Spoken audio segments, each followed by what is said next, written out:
Hello दोस्तों, आप सभी का स्वागत है मेरे यूट्यूब चैनल में। आज की कहानी है हिडन आशिक भाग 7। विराज अपने स्टडी रूम में बैठा कोकिला की किसी भी खबर के बिना बीते एक सप्ताह के विचारों में डूबा हुआ था।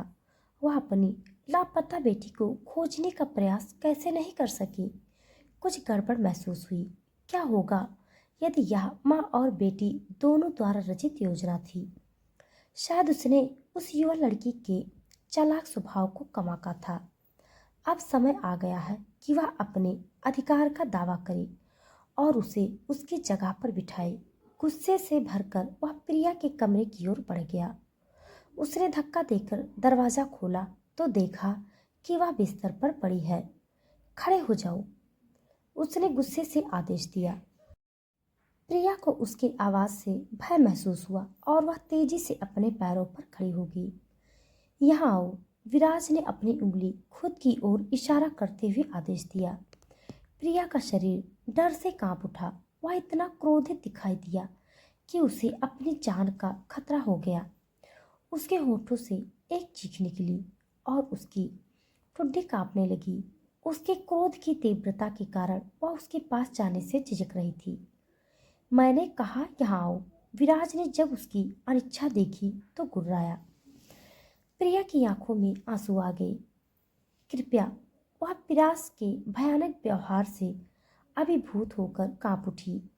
वह नहीं जानती थी कि क्या करना है। यह महसूस करते हुए वह करीब आने को तैयार नहीं थी। विराज उसकी ओर बढ़ा। उसने उसके जबड़े को कसकर पकड़ लिया, जिससे वह उसकी ओर देखने को मजबूर हो गई। जब मैं तुम्हें आदेश दूंगा तो तुम उसका पालन करोगी, समझी? अब से तुम मेरा पालन करोगी, उसने उस पर गुर्राते हुए कहा। प्रिया की सांसें अटक गई। उसका दिल तेजी से धड़कने लगा और उसका शरीर बेकाबू होकर कांपने लगा। उसके चेहरे से और अधिक आंसू बहने लगे। क्या तुम समझ रही हो? विराज एक बार फिर भौंका। उसने जल्दी से अपना सिर हिलाया, एक आज्ञाकारी पिल्ले की तरह। विराज ने भौहें चढ़ाते हुए सवाल किया। हाँ हाँ, उसने जवाब में हिचकी ली। उसने उसका जबड़ा छोड़ा और पीछे हट गया और प्रिया के होठों से एक आह निकल गई। उसके नाजुक शरीर को देखते हुए वह बोला, क्या तुमने सोचा कि मैं तुम्हें यहाँ आराम करने के लिए लाया हूँ? तुम इस घर को साफ करोगी। मैं इस घर का हर इंच बेदाग चाहता हूँ। नीचे जाओ और तुम्हें सारी सफाई की चीज़ें मिल जाएगी, रसोई में। और एक बात, अगर मुझे कहीं भी धूल एक भी कण दिखाई दिया तो तुम्हें सजा मिलेगी। अब जल्दी से आगे बढ़ें। मुझे उम्मीद है कि आज शाम तक यह घर साफ हो जाएगा।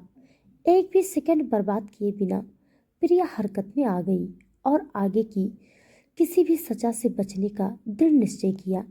वह अपने आसपास के सभी लोगों द्वारा दास जैसा व्यवहार किए जाने से थक गई थी। वह घबराई हुई हिरणी के समान शीघ्रता से नीचे गिर पड़ी। विराज उसके त्वरित अनुपालन से संतुष्ट होकर मुस्कुराया। टास टास बेबी, मैंने तुम्हारे लिए बहुत सारी चीजें योजना बनाई है।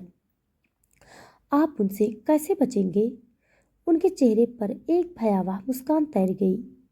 3 घंटे बीत चुके थे और प्रिया अभी भी अथक परिश्रम से विशाल घर की सफाई कर रही थी।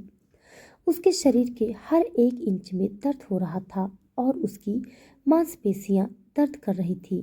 3 घंटे बीत चुके थे और प्रिया अभी भी अथक परिश्रम से पिथल घर की सफाई कर रही थी। उसके शरीर के हर एक इंच में दर्द हो रहा था और उसकी मांसपेशियां इतनी दुख रही थी कि उसे डर था कि वह किसी भी समय बेहोश हो सकती थी। जैसे ही उसने फर्श की सफाई पूरी की, उसके होठों से राहत की सांस निकली। उसने चारों ओर नजर दौड़ाई और पाया कि सब कुछ पर्याप्त रूप से साफ सुथरा था। घड़ी पर नजर डालने पर उसे एहसास हुआ कि लगभग शाम होने वाली है। सब कुछ कुशलतापूर्वक उसने उचित स्थान पर व्यवस्थित करके वह उसकी प्रतीक्षा करने के लिए बैठ गई। उसका मन यह सोचकर भटकने लगा कि उसके व्यवहार में अचानक बदलाव का क्या कारण हो सकता है। कल ही वह अलग था।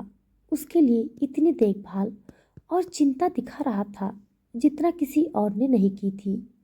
क्या वह द्विध्रुवीय हो सकता है? एक पल वह दयालु और विचारशील था और फिर अगले ही पल वह उसे उन चीजों के लिए डांटता था जिनके बारे में वह जानती भी नहीं थी। भारी कदमों की आवाज से उसके विचार अचानक बाधित हो गए। उसने नजर उठाकर ऊपर देखा और विराज को सीढ़ियों से उतरते हुए देखा। उसके पहले की तरह क्रोधित होने के विचार से उसका पूरा शरीर एक बार फिर कांप उठा। विराज ने अपने घर के चारों ओर देखा और देखा कि सब कुछ साफ सुथरा था। उसने पहले कभी अपने अपार्टमेंट को इस तरह चमकते हुए नहीं देखा था। ऐसा लगता है कि आपने अच्छा काम किया है। आइए देखें कि क्या यह वास्तव में सच है। विराज ने अपनी जेब से एक सफेद रुमाल निकालते हुए कहा। उसने यह जांचने के लिए कि कहीं उसमें धूल की कण तो नहीं है। उसे पास की मेज पर घुमाया, लेकिन उसे आश्चर्य हुआ जब नैपकिन पूरी तरह से साफ रहा। पहले से ही भयभीत प्रिया को कैसे दंडित किया जाए, इस पर विचार करते हुए वह उसे इतनी आसानी से नहीं छोड़ सकता था। उसे एक ऐसी योजना तैयार करने की जरूरत थी जो और अधिक भय पैदा करे। उसकी नज़र दुर्लभ और उत्कृष्ट दिखने वाली प्राचीन सजावट से भरे बड़े डिस्प्ले केस पर पड़ी। उसके मन में एक बुरा विचार उत्पन्न हो गया। उन्होंने मामले को किनारे कर दिया और इसके पीछे धूल और मकड़ी के जाले जमा होने का खुलासा किया। ऐसा लग रहा था मानो किसी ने इस क्षेत्र की वर्षों से सफाई ही नहीं की हो। अरे, उसे अपने सभी नौकर को निकाल देना चाहिए। विराज मुस्कुराया। उसकी नज़र प्रिया पर टिकी। वह यह उचित नहीं है। प्रिया ने विरोध किया। उसकी आवाज़ आंसुओं में डूबी हुई थी। यह कैसे अनुचित है? क्या मैंने आपको पूरे घर को साफ करने के लिए स्पष्ट रूप से निर्देश नहीं दिया था? इसका मतलब इस कैबिन के पीछे भी था। विराज ने चुनौती दी, लेकिन यह बहुत बड़ा और भारी है। मुझे इसे कैसे हिला सकती हूँ? जब प्रिया को उसकी कपटपूर्ण रणनीति का एहसास हुआ तो उसकी निराशा बढ़ गई। यह मेरी समस्या नहीं है। विराज ने घुराते हुए उनके बीच की दूरी को कम कर दिया। अब क्या होगा आपको पता है? अब मुझे तुम्हें दंडित करना होगा, क्योंकि तुम न केवल मेरी बात पूरी तरह से मानने में विफल रही, बल्कि तुमने मुझ पर आवाज उठाने का साहस भी किया। उन्होंने घोषणा की। नहीं, मैंने आप पर आवाज नहीं उठाई। प्रिया ने धीरे से कदम पीछे खींचते हुए फुसफुसाया। क्या आप मुझसे बहस करने की कोशिश कर रही हैं? जैसे ही वह उसकी ओर बढ़ा, विराज ने भौहें उठाते हुए सवाल किया। प्रिया कश खाकर गिर पड़ी और तब तक पीछे हटती रही जब तक कि उसकी पीठ उस मजबूत दीवार से नहीं टकरा गई, जिससे वह दीवार के और विराज के बीच फंस गई। विराज ने उसे दीवार से सटा दिया। उसकी प्रभावशाली उपस्थिति ने उसे बचाने के लिए कोई जगह नहीं दी। प्रिया कांप उठी। उसका डर उसके होठों से निकली चीख के रूप में स्पष्ट था। जैसे जैसे उनकी निकटता बढ़ती गई, विराज को लगा कि वह अपना नियंत्रण खो रहा है। उसके मुलायम होठ बेहद करीब थे, जो उसे अनियंत्रित चुंबन में शामिल होने के लिए ललचा रहे थे। उसे क्या हो रहा है? उसने खुद को धिक्कारते हुए अपना संयम वापस पाने के लिए संघर्ष किया। उसकी अंतरात्मा ने उसे उन सीमाओं की याद दिलाई जिन्हें उसे पार नहीं करना चाहिए। धिक्कार है। उसकी सुगंध बहुत मोहक है। विराज के विचार एक बार फिर निषिद्ध क्षेत्र में भटक गए। उसे अपने पास रखने की चाहत ने उसे निगल लिया और उसके आंतरिक संयम पर हावी हो गई। अब और विरोध करने में असमर्थ, उसने अपना चेहरा उसकी गर्दन पर दबाया। उसकी नाक प्रिया की नाजुक त्वचा की लंबाई का पता लगा रही थी। जैसे ही उसने उसकी मादक सुगंध को अंदर लिया, उसकी नाजुक त्वचा की लंबाई बढ़ गई। तुम्हारी खुशबू बहुत अच्छी है। वह ऐसे गुर्राया जैसे वह दर्द में हो। इस क्रिया के कारण प्रिया का शरीर अकड़ जाता है।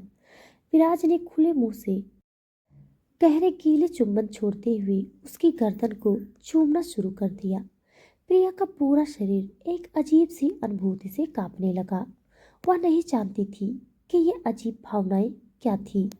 उसकी गर्दन पर चुंबनों से हमला करने के बाद विराज उसके जबड़े की ओर बढ़ता है। उसकी त्वचा विराज को मुलायम और मीठी लगी। आह! प्रिया के मुंह से अनजाने में एक कराह निकल जाती है, जिससे विराज के पूरे शरीर में गर्म सनसनी पैदा हो जाती है। तुम्हें ऐसा नहीं करना चाहिए था बेबी, उसने जोर से कहा और अपने होठ उसके रसीले होठों पर रख दिए। उसने उसके होठों को ऐसे निगल लिया जैसे वह ऐसे ही करने वाला था। वे गर्म और नरम थे। वह उसे चूमता रहा, लेकिन प्रिया फुसफुसाते हुए खरगोश की तरह शांत खड़ी रही, जिससे विराज में गुस्सा भड़क गया। मुझे वापस चूमो, वह उसके होठों पर गुर्राया। मुझे नहीं पता कि कैसे चूमना है, प्रिया ने फुसफुसाते हुए कहा। तभी विराज को यह एहसास हुआ कि इस खूबसूरत लड़की ने पहले कभी चुंबन नहीं किया था।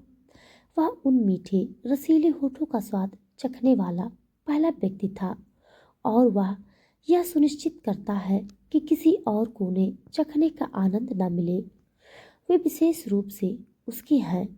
उसके भीतर पजेसिवनेस की भावना उमड़ पड़ी, जिससे तीव्र इच्छा जागृत हुई। उसकी बाहें प्रिया के चारों ओर कस गई और उसके खूबसूरत शरीर को अपनी बाहों में दबा लिया। बेबी, तुम मुझे नियंत्रण खोने पर मजबूर कर रही हो। मुझे नहीं पता कि मैं तुम्हारे साथ क्या करूं, उसने भारी आवाज में कहा। तो दोस्तों, आज के लिए बस इतना। इसके आगे का भाग जानने के लिए आप सब मेरे साथ बने रहिए। हमारी कहानी आप सबको कैसी लग रही है